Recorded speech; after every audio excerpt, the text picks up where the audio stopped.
आज हम चैप्टर 1 के क्वेश्चंस करने वाले हैं। कल हमने 1 to 8 क्वेश्चंस किए थे। टोटल 11 क्वेश्चन है इस चैप्टर में, क्योंकि chapter just like an introduction था और 11 क्वेश्चन है। 3 ही क्वेश्चन पेंडिंग रह गए हैं, उसके बाद हम चैप्टर नंबर 2 स्टार्ट करेंगे। और जिस भी बच्चे ने इस चैप्टर को मिस कर दिया उसे बाद में समझ नहीं आएगा। मैं क्वेश्चन लर्न कर लूं, उस बच्चे को समझ में नहीं आएगा। बेटा हिस्ट्री काफी टफ होती है, इसमें काफी सारी डेट्स, काफी सारी स्टोरीज है। जब तक आप उन्हें नहीं सुनोगे आपको कुछ भी क्लियर नहीं होगा। तो बेटा आप सब लोग क्लास लेंगे तो आपके 2 फायदे हैं। देखिए, एक आपका फायदा कि आपको चैप्टर अच्छे से क्लियर हो गया, आपका काम समय पर कंप्लीट होगा, और सबसे बड़ा फायदा आपको अटेंडेंस के मार्क्स भी मिलेंगे। ठीक है ना? तो सभी बच्चों ने क्लास प्रॉपर अटेंड करनी है। देखिए, अब चैप्टर नंबर 1 के क्वेश्चंस कल 1 to 8 हो गए थे, आज भी question number 9। Why did the British preserve official document? British जो लोग थे वो प्रिजर्व क्यों करते थे ऑफिशियल डॉक्यूमेंट? वो अधिकारी जो अपने दस्तावेज बनाते थे, क्यों उन्हें सुरक्षित रखते थे? पुराना जो भी उन्होंने सर्वे किया, सर्वेक्षण किया, क्या क्या वो निरीक्षण कर रहे हैं, सारी पॉलिसीज को अपने दस्तावेजों में लिखते थे। उसके पीछे क्या रीजन था वो हमने ही बताना है। British preserve official document, British जो थे वो ऑफिशियल डॉक्यूमेंट्स को प्रिजर्व करते थे बिकॉज दे फेल्ट, क्योंकि वो ऐसा महसूस करते थे it would later be simpler for them, कि उनके लिए बाद में आसान हो जाएगा to research them, to research them and argue if they right and record everything. उन्हें लगता है कि अगर हम हर चीज का रिकॉर्ड, अगर हम हर चीज को लिखेंगे और उसका रिकॉर्ड बनाएंगे, तो जब बाद में हमें कोई रिसर्च करनी होगी कि हमने क्या काम किया, उसका क्या रिजल्ट निकला था, तो हमारे लिए वो बहुत आसान हो जाएगा। क्योंकि यदि हम अपनी पिछली कमियों को देखते हैं तभी हम अपने आगे सुधार कर पाते हैं। लेकिन यदि हम पिछली और अधिकारी आ जाएंगे तो पीछे की कमियों को भूल जाएंगे, या अच्छी नीति थी जिसका अच्छा रिजल्ट निकला वो उन्हें याद नहीं रहेगा। तो वो दस्तावेजों में निहित रखते थे कि जब भी उनका रिसर्च किया जाए उन्हें वो सिंपलर वो सभी इंफॉर्मेशन प्राप्त हो जाए। They maintained official record of what they felt was right. वो उन सब चीजों का ऑफिशियल रिकॉर्ड रखते थे जो लगता था उन्हें कि ये काम सही है।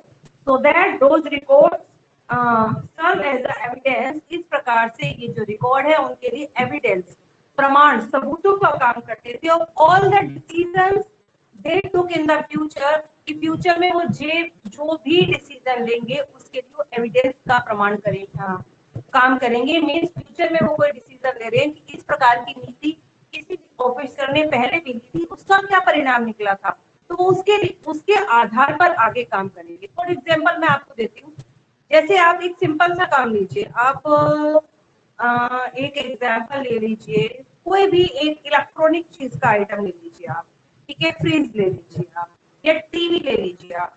पहले का टीवी कैसा था? अगर एक ही व्यक्ति को बोले टीवी बनाना है तो वो व्यक्ति तो क्या करेगा बेटा, वो उसमें बार बार नए सिरे से बनाएगा जब तक उसे पुरानी चीज के बारे में नहीं पता होगा। लेकिन जिस व्यक्ति ने सबसे पहली बार टेलीविजन बनाया, दूसरे व्यक्ति ने उतना तो सीख ही लिया, आगे उसने इम्प्रूवमेंट किया, नेक्स्ट व्यक्ति ने और इम्प्रूवमेंट किया, तो धीरे धीरे चीजें जो है वो नई तरीके की बनती चली जा रही है और उनमें इम्प्रूवमेंट होता चला जा रहा है, लेटेस्ट टेक्नोलॉजी ऐड होती चली जा रही है। ऐसे जो डिसीजन हम ले चुके हैं उनका क्या उसमें परिणाम रहा था, ये बहुत डिपेंड करता है कि जब फ्यूचर में कोई नई पॉलिसी ली जाए तो पिछली बार की पॉलिसीज पर भी ध्यान दिया जाए। कि कब होगा? जब वो अपने डॉक्यूमेंट्स को प्रिजर्व करेंगे। उन्हें ऐसा लगता था कि फ्यूचर में हम जो डिसीजन लेंगे तब हमारे लिए आसान हो जाएगा, जब हम अपनी पुरानी नीतियों को ध्यान से देखेंगे। क्वेश्चन नंबर 10 है, what is the meaning of colonization? Colonization का मतलब क्या है? यानी कि उपनिवेशवाद। क्लोनिलाइजेशन होता है जब एक कंट्री दूसरी कंट्री पर कंट्रोल कर लेती है। The capture of one country to another country, जब एक कंट्री दूसरी कंट्री पर कंट्रोल कर लेती है, इज कॉल्ड क्लोनलाइज्म। जैसे कि ब्रिटिश की जो कॉलोनी थी वो क्या थी? India. For example, British colonise India, जैसे ब्रिटिश लोगों ने इंडिया को अपनी कॉलोनी बनाया, इंडिया पर अपना कब्जा कर लिया। Question number 10. Question number 11. Explain some of the important events that development that took place after the death of Aurangzeb. यानी कुछ इंपॉर्टेंट इवेंट्स, कुछ इंपॉर्टेंट घटनाओं के बारे में बताइए जो कि औरंगजेब की डेथ के बाद हुई। बेटा औरंगजेब जो थे उनकी डेथ हुई थी, मुगल एम्परर थे जिनकी डेथ हुई थी 1707 के अंदर, और उनके बाद के जितने भी मुगल शासक थे वो पावरफुल नहीं थे। तो क्या क्या घटनाएं हुई, जैसे ही औरंगजेब की डेथ हुई उस वक्त में उनके स्टेट के अंदर पूरी की पूरी स्टेबिलिटी फैल गई। जो वहां के गवर्नर थे, उनके प्रदेशों के गवर्नर थे, उन्होंने अपने आप को स्वतंत्र करना घोषित कर दिया और अपने अपने क्षेत्र उन्होंने इंडिपेंडेंट कर लिए। तो ये पहला इवेंट था। The death of Aurangzeb, Emperor Aurangzeb in 1707 and resulted in political stability. Political stability हो गई। Ambitious provincial governors started declaring their independence, as a result of which May provincial kingdom came into existence. कि जो महत्वाकांक्षी governor थे उन्होंने शुरू कर दिया अपने आप को स्वतंत्र घोषित करना, और उन्होंने अपने अपने नए राज्य बनाए। इस तरीके से नए नए प्रादेशिक राज्य उस वक्त बनने लगे। Some prominent states to declare their autonomy, कुछ स्टेट्स ने, कुछ प्रमुख राज्यों ने अपने आप को स्वराज्य घोषित कर दिया, जैसे कि अवध था, बंगाल था और साथ में आपका हैदराबाद था। पॉइंट नंबर 4, सिख एस्टैब्लिश, सिखों ने भी स्थापित कर दिया देयर इंडिपेंडेंस, अपनी स्वतंत्रता को, state under the Maharaja, independent state under Maharaja Ranjit Singh. Maharaja Ranjit Singh के अंडर में उन्होंने अपने आप को स्वतंत्र, अपने स्टेट को स्वतंत्र स्टेट घोषित कर दिया। अब औरंगजेब के जो बेटे थे उनके बीच में भी युद्ध होने लगा। वॉर ऑफ सक्सेशन, उत्तराधिकार को लेकर युद्ध होने लगे। ऑफ द मुगल एम्परर्स, के मुगल जो शासक थे उनके बीच में उत्तराधिकार को लेकर कि अब इसका उत्तराधिकारी कौन बनेगा उसको लेकर युद्ध छिड़ने लगे। वाइड स्प्रेड करप्शन, चारों तरफ भ्रष्टाचार फैला। Weakened the economy of the empire, जिसके कारण पूरे के पूरे एम्पायर की आर्थिक स्थिति बहुत ही कमजोर हो गई, धन कम हो गया, क्योंकि बार बार जब युद्ध होंगे तो धन की कमी होगी। इन्वेंशन ऑफ नादिर शाह, और उसके बाद 1739 में नादिर शाह ने आक्रमण कर दिया।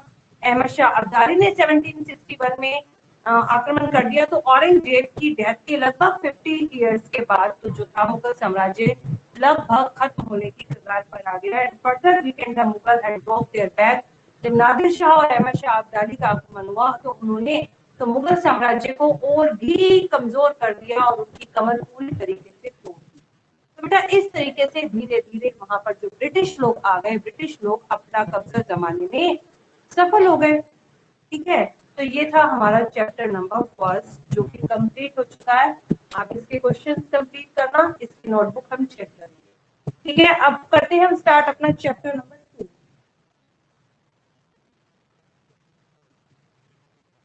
चैप्टर नंबर 2 आपका काफी इंपॉर्टेंट, काफी बड़ा चैप्टर है और इसके 2 पार्ट देखते हैं आपकी नोटबुक के अंदर। चैप्टर है आपका establishment of company power, company की शक्ति का एस्टैब्लिशमेंट होना, यानी कंपनी की सत्ता स्थापित होना। ब्रिटिश कंपनी जो इंडिया में आई थी, किस तरीके से इसने पूरे भारत पर अपनी सत्ता को स्थापित किया। Chapter number 2, establishment of the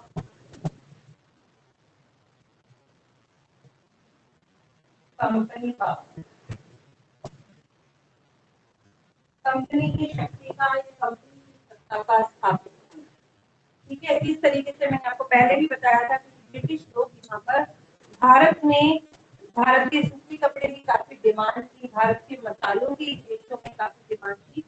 वो तो सिर्फ व्यापार करने आए थे यहाँ पर, लेकिन भारत की अर्थव्यवस्था को देखते हुए, स्टेबिलिटी जो व्यवस्था फैल गई थी, स्टेबिलिटी को उन्होंने देखा और इकोनॉमिक स्थिति जो थी भारत की ठीक होती चली जा रही थी, इसका उन्होंने फायदा उठाया।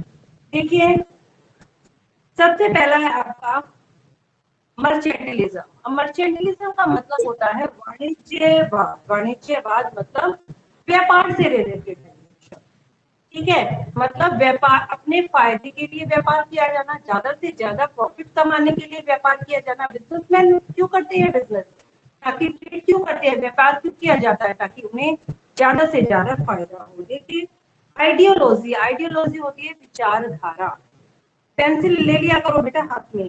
Ideology of mercantilism was based on the principle that a business enterprises should make profit mainly through trade.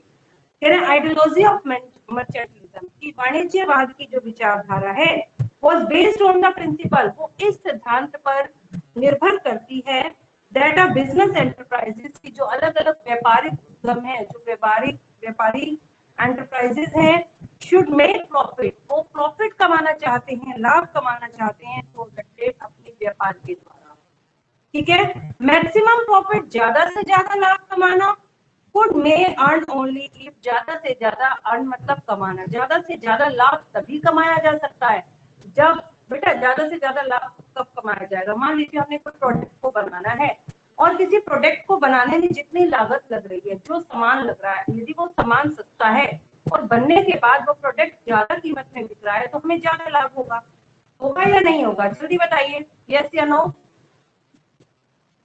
कोई भी चीज हम बना रहे हैं, मान लीजिए उसको बनाने में हमारे पास सिर्फ 10 रुपए लगे और हमने उसे 20 में बेच दिया, मीन्स हमने आधे से भी आधा प्रॉफिट उसमें कमा लिया, 50% हम उसमें प्रॉफिट कमा रहे हैं, तो काफी ज्यादा बड़ा प्रॉफिट है।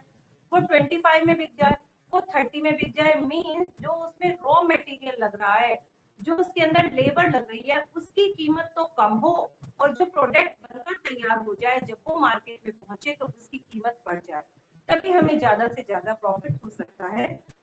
Maximum profit would be earn, हम ज्यादा से ज्यादा प्रॉफिट सिर्फ तभी कमा सकते थे if the raw material could be bought at minimum price, जब हम रॉ मटेरियल को, कच्चे पदार्थ को कम से कम कीमत में प्राप्त करें। कच्चा पदार्थ क्या होता है, कोई भी चीज बनाने के लिए जो हमें रॉ मटेरियल चाहिए, फॉर एग्जांपल मीन्स कोई बिल्डिंग बन रही है, उसके लिए लोहे के सरिये लग रहे हैं या जंगले लग रहे हैं लोहे के, तो उसके लिए हमें क्या रॉ मटेरियल चाहिए, हमें कच्चा लोहा चाहिए, ठीक है। क्लोथ बन रहे हैं, अब हमारी शर्ट है, ठीक है, या आपका कोई ड्रेस मटेरियल है, वो किस टाइप का है, कॉटन है, तो हमें कॉटन जो रॉ मटेरियल के रूप में उसमें चाहिए, कॉटन हमें सस्ते दामों पे मिले।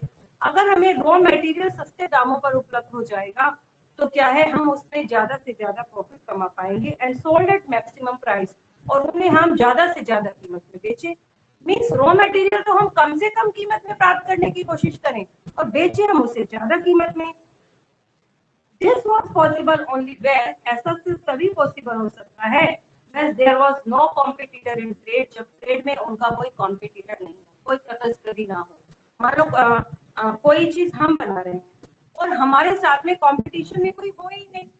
आपने कभी ये सोचा होगा, हम मार्केट में कोई चीज लेने के लिए जाते हैं, हम किसी एक व्यक्ति से चीज लेते हैं और उसने वो चीज हमें 50 रुपीज में, ठीक है, हमने 2-3 जगह रेट ट्राई किया, कोई 52 में दे रहा था, कोई 55 में, कोई 60 में, ठीक है। लोग ज्यादा से ज्यादा प्रॉफिट कमाने के लिए कीमतों को कम कर देते हैं, लेकिन कह रहे हैं फिर ऐसे में उनको मैक्सिमम प्रॉफिट नहीं हो पाता।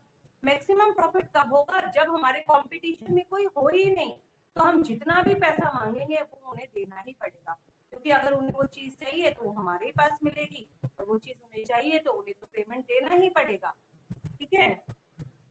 This was only because when there was no competitor in trade, जब ट्रेड में उनके बराबर कोई भी कॉम्पिटिटर ना हो। अंडर दिस पॉलिसी, इस पॉलिसी के according the government of European countries, जो यूरोपियन कंट्रीज है, यूरोप की कंट्रीज जो है, उनकी जो सरकार है, सपोर्टेड द होम प्रोड्यूसर, उन्होंने होम प्रोड्यूसर जो घर में चीजों को बनाते थे उन्हें सपोर्ट किया bye means of protective tariff. Tariff क्या होते हैं बेटा, सुरक्षात्मक, उन्हें प्रशुल्क दिया गया, मतलब उनसे घर में काम कराया गया और आगे उनसे सस्ते दामों में चीजें लेकर आगे महंगे दामों में बेच दी। बाय प्रमोटिंग एक्सपोर्ट, एक्सपोर्ट क्या होता है, चीजों को बाहर के देशों में भेजना, वो एक्सपोर्ट है। And by imposing restriction of on import, और इम्पोर्ट पर हम रिस्ट्रिक्शन लगा दें कि हमारी कंट्री से सामान बाहर तो जाए बिकने के लिए, लेकिन दूसरी कंट्री का सामान हमारी कंट्री में नहीं आए। मीन्स एक तो हम अपनी कंट्री में भी फायदा कमा रहे हैं, अपनी कंट्री में भी हमारा ही सामान बिकेगा, और बाहर से कोई कंट्री हमारी कंट्री को सामान इंपोर्ट नहीं कर पाएगी, मीन्स अपनी कंट्री में भी हमारा ही सामान बिकेगा और हम साथ में एक्सपोर्ट कर रहे हैं दूसरी कंट्रीज को, तो डबल फायदा हो जाएगा। Most of the state western Europe, तो जितने भी पूर्वी यूरोप के जितने भी कंट्रीज थी, वर इन्फ्लुएंस्ड बाय द पॉलिसी, वो इस पॉलिसी से बहुत ज्यादा प्रभावित हुई, तो चाहती थी कि वो अपनी अपनी कंट्री के अंदर एक्सपोर्ट तो करे, अपनी अपनी कंट्री से सामान, जो सामान वो बना रहे हैं उसे एक्सपोर्ट तो करें, लेकिन इंपोर्ट पर वो पाबंदी लगाएं। And Europe was influenced by the policy of mercantilism between the 1600 to 1800। इस 1600 से लेकर तक 1800 के बीच यूरोप की कंट्रियां इस नीति से बहुत प्रभावित हुई, ज्यादा से ज्यादा लाभ कमाना चाहती थी। मीन्स हम इतना सामान बनाएं और उसकी कीमत कम हो ताकि विदेशों में चीजें अच्छी कीमत में बिके, हम विदेशों में भेजें, लेकिन हम अपनी कंट्री के अंदर बाहर के सामान को न लाएं ताकि यहाँ पर भी हमारी ही कंट्री का बना सामान बिके। Mercantilism become the most important factor. Mercantilism जो है बहुत ही इम्पोर्टेंट फैक्टर है in the establishment of colonies बनाने में, कॉलोनी स्थापित करने में। जैसे ब्रिटिश लोगों ने भारत को अपनी कॉलोनी बनाया और उन्होंने धीरे धीरे यहाँ पर अपनी सत्ता स्थापित की, लोगों को मजबूर किया सस्ते दामों पर काम करने के लिए, है किसानों पर भी कई प्रकार के कर लगा दिए किसानों ने, और किसान उनके अंडर हो जाते थे, उनसे उनकी जमीन जब्त कर ली जाती थी। तो सस्ती कीमत पर उन्होंने रॉ मटेरियल बनाने की कोशिश की और फिर इन्हीं चीजों को मशीनों के द्वारा उन्होंने बनाकर विदेशों में भेजा, जिससे से ज्यादा लाभ कमाया। मतलब अब उन्होंने क्या किया, ये सब काम तो कर लिया, लेकिन अब उन्हें चाहिए ज्यादा से ज्यादा कॉलोनी, कि ज्यादा से ज्यादा कंट्री पर कैप्चर करे और ज्यादा से ज्यादा कंट्री में सामान को बेचे ताकि वो ज्यादा से ज्यादा प्रॉफिट को कमा पाए। द ईस्ट इंडिया कंपनी, जो ईस्ट इंडिया कंपनी थी, बिकॉज ऑफ इंग्लैंड की power had a superior position in this respect. कह रहे इंग्लैंड की पावर, इंग्लैंड की जो समुद्री शक्ति थी वो बहुत ज्यादा थी, मतलब अच्छे जहाज थे उसके पास, ठीक है। इस कारण जो ब्रिटिश ईस्ट इंडिया कंपनी थी वो सुपीरियर कंपनी बन गई।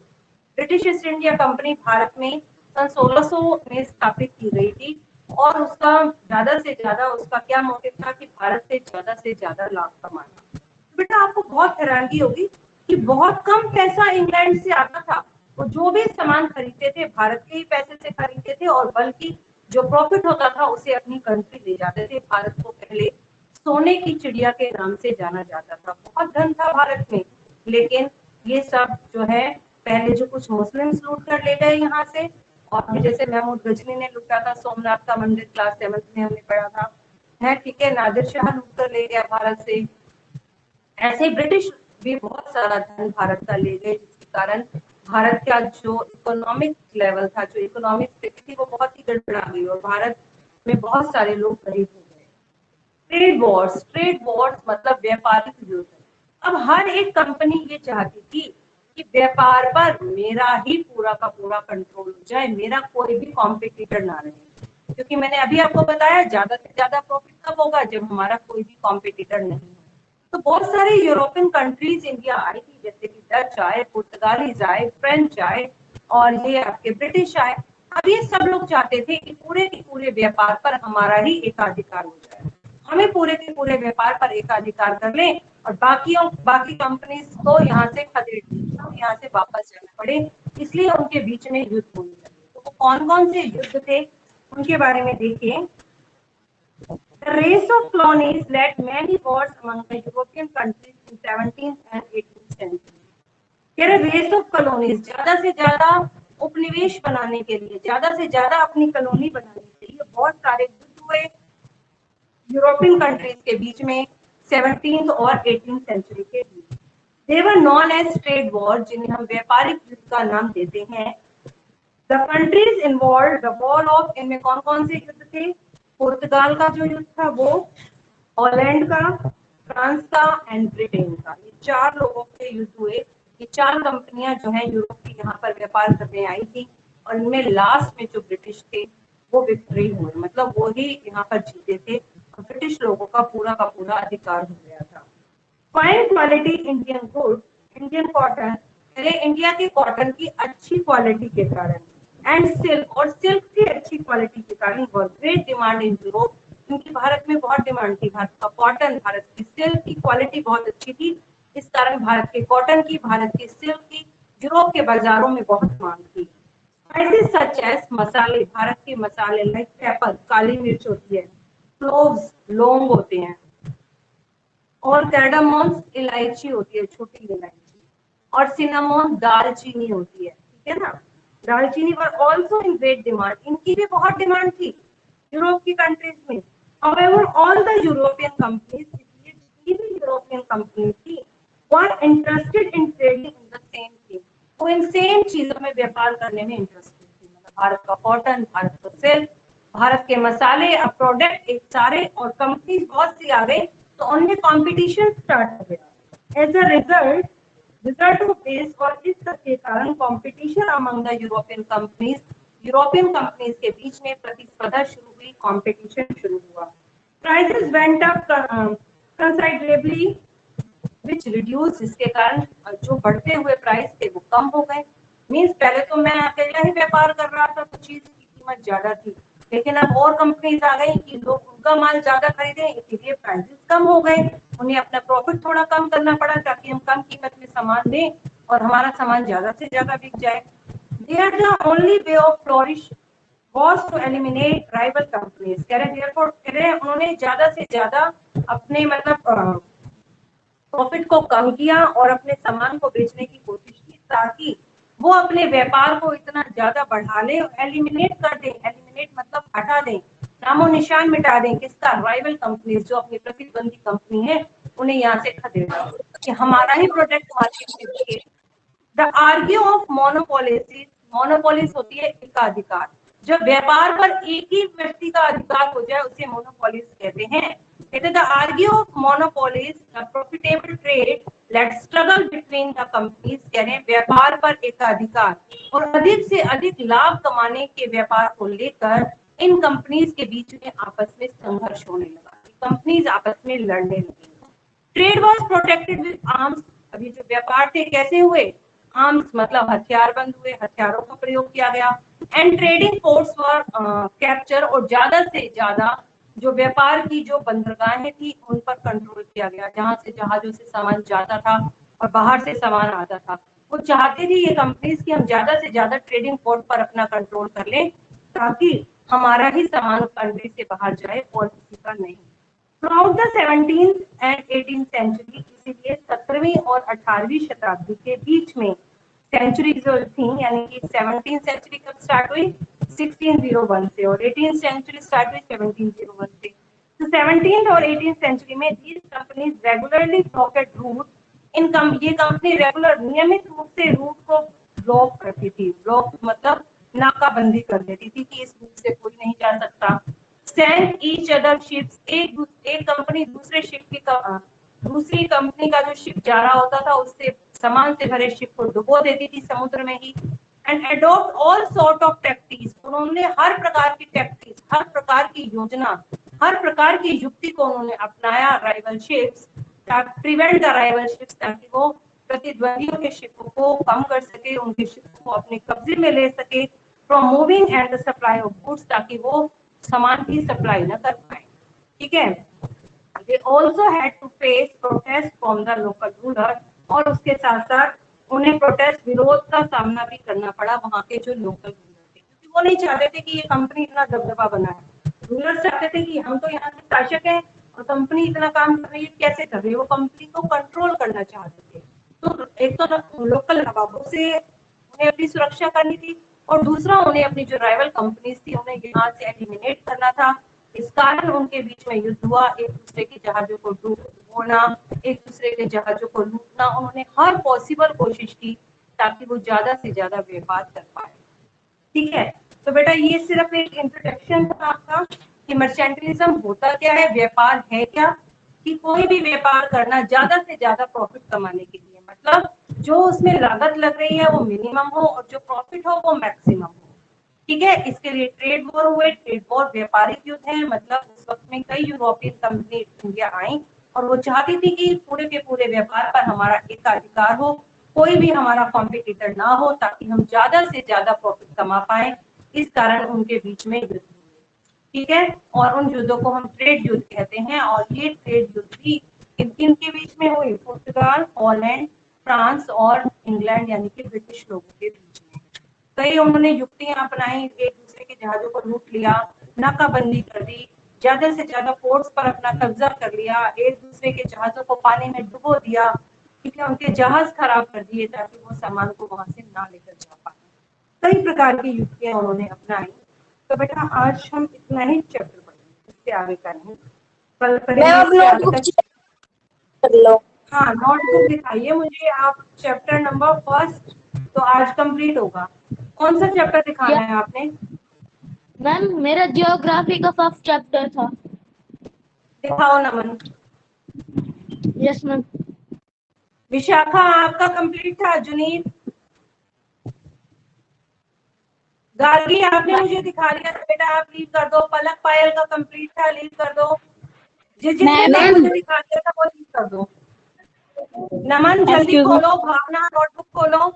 विशाखा वीडियो ऑन कर क्या कह रहे हो? हाँ कैमरा ऑन करो। मैम। बोलो पलक। चेक हो गया था पर पायल अरे का रह दो गया। बच्चे माइक ऑन मत करो, एक बच्चा बोलो। सबसे पहले पलक बोलेगी। मैम हमने आपको कल हमारा तो दिखा दिया था पर मैम हमने बताया था ना पायल का रह गया था कल। हाँ तो पायल का दिखाओ। Yes ma'am. भावना ऑन करो। मैम मैम मेरा बोलो। चैप्टर 5। चैप्टर फर्स्ट दिखाओ पहले, तो मैं पायल का देख लूँ। यस बेटा। मैम चैप्टर ज्योतिश्री वाला 5।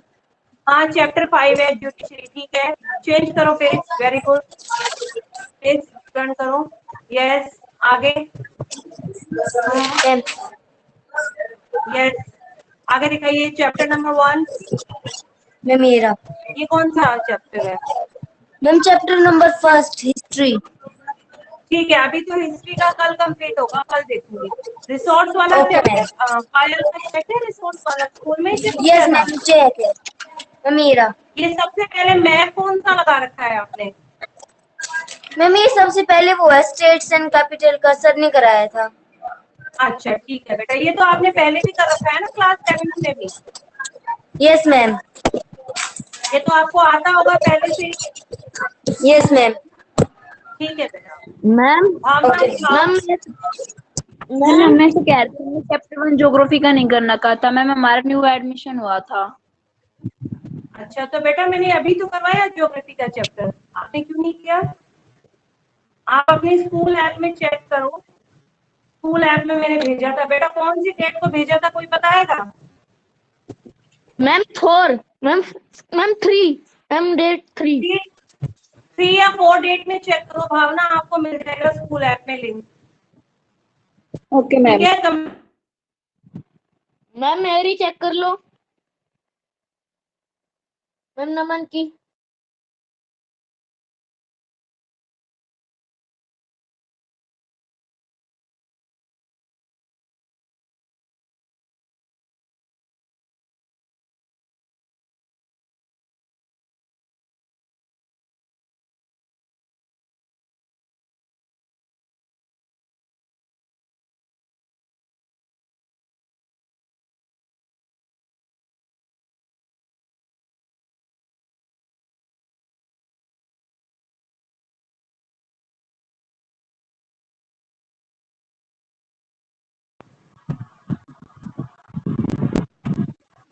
दिखाओ नमन।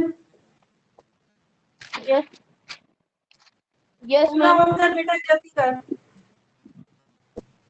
मैम क्वेश्चन का फर्स्ट क्वेश्चन। आपने जो दिखाना है दिखाओ मुझे। वेरी गुड, पेज चेंज करो, रिसोर्स वाला चैप्टर है ये। वेरी गुड, जल्दी करो।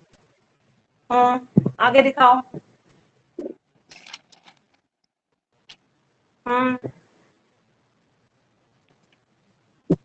यस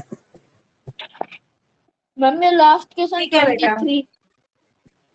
हाँ ठीक है बेटा, लीव कर दो क्लास।